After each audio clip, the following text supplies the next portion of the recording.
Welcome back to the tutorial video series on the Simple system. In this video, I'm going to be dealing with making attacks in the Simple system. First of all, I have here a swordsman, and we're going to go back to our standby character here, Bob Smith the plumber, and we're going to say this is Bob Smith. Now, how did Bob Smith the plumber get a sword? Who knows? It's a role-playing game, so crazy things frequently happen. Anyway, he's wielding his sword, he's ready to go, and his opponent, in this case, is going to be our security guard.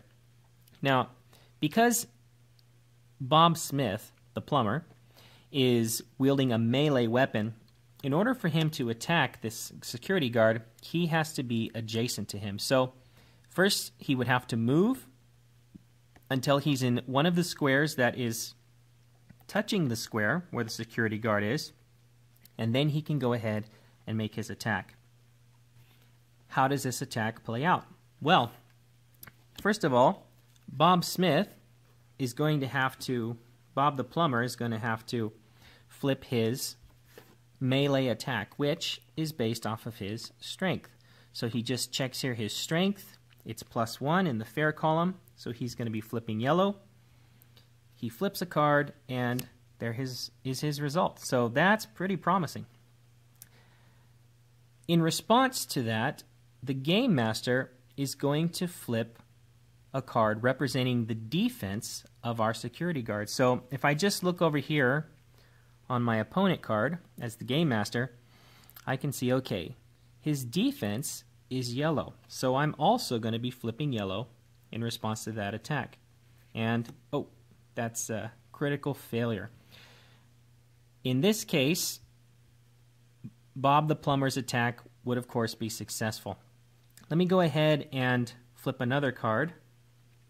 All right, again, you can see that what I've flipped for the security guard is well below the attack that was made by Bob the plumber, and therefore that's a successful hit. From there, you would go ahead and do damage to the security guard. But damage and death is something that I'm going to cover in my next video.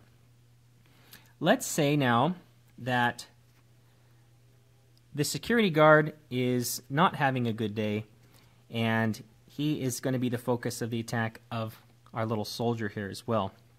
So our soldier is going to take a shot, this time a ranged attack. Now, to make a ranged attack, you do not have to be adjacent to your target. You simply have to have line of sight.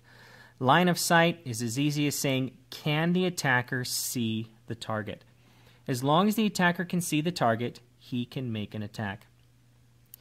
There may, at times, be obstacles between the attacker and the defender, and while that is going to modify the attack or the defense of the defender, you still can say, okay, he's line of sight, you can still make that attack. So in this case, let's say our soldier, his attack isn't very high. He's going to go ahead and flip green.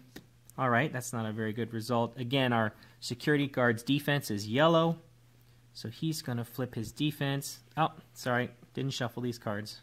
Need a little bit of variety here. Okay, let's go ahead and try that again. All right, in this case, the security guard flipped for his defense a higher result than the attack of the soldier here. So this time he was able to fend off that attack. He was ready for it. He was able to dodge out of the way, or he just got lucky. And that attack has no effect on him. Now, you might be asking, why is it that you flip both attack and defense for every attack that's made? Well, the reason being is that no matter how good an attacker you are or how poor a defender you are, sometimes things are not going to go in your favor, or the opposite, you're going to get lucky. Again, this is combat. Even though with higher attacking skill and higher defending skill, you have a greater chance of successfully connecting with your target or avoiding an attack, sometimes in messy combat, things just don't go the way that you plan. And this accounts for that small level of randomness to really add some interest and some realism to the tactical combat situations. That basically sums up attacking in combat in the simple system. Again, all of these things and these different scenarios are well illustrated in the Simple System Manual in Part 3, Combat. Thank you for tuning in, and tune into my next video where I deal with damage and death in the Simple System.